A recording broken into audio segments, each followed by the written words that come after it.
highness quickly wore off once I processed that I was now unemployed. Let's get into the real about coming home. The reality check that we gotta go through. The expectations versus what's for real. So for this episode, we're talking about moving back home after college. The real, the funny, and the hard part. So that's why we named this Back to the A. Okay? Just graduated from college.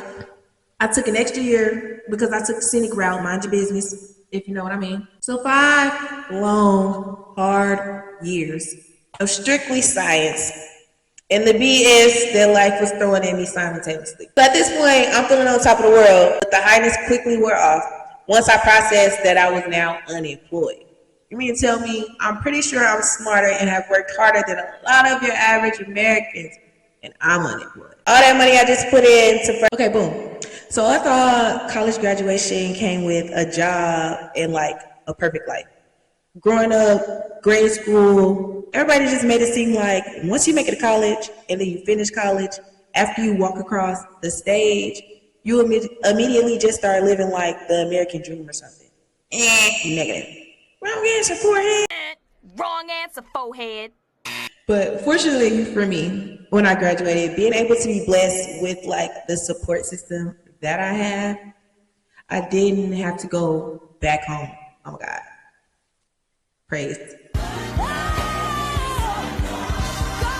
When you do it. I'm so glad I did not have to go back home. Like, I do not, oh my gosh, like not like it would have been bad because my mom is like, my mom's pretty cool, I like to say. I moved out of my mama's house when I graduated high school. So I was like 17, 18. And I moved 5 hours away to North Carolina by myself. And then my junior year of college, I got an apartment. And then COVID came, so I stayed there for a little bit after college too. So it was like I had a whole apartment, and it wasn't like no baby apartment. I had like a little townhome. Like it was probably like I had a loft upstairs, still had a living room downstairs, like patio in the back. Like, pop bottles, pour it on the models. Like I've been living on my own forever, and I started thinking about that too because during the process, like when I graduated and I started like looking for places to live, like first of all, when I thought I graduated college, I'm thinking, okay, boom, like I said, American dream. Like I'm thinking perfect job, house. So I'm looking for a house. Like I'm not even looking for an apartment. I'm like, bitch, what you mean? What I need an apartment for? So when I came back, I was just like applying to houses, applying to houses, applying to houses, applying to houses. Baby, I've never been so humbled in my life. Like you just got your first credit card. They also don't tell you about what happens if you don't get that dream job right out of college. So with saying all of that, that brings us to having like pressure to have it all together, like right after school, you know? Like when you start going through so much and life starts putting you through all those different trials and tribulations and you're like, God, do you see me? What is going on? You know?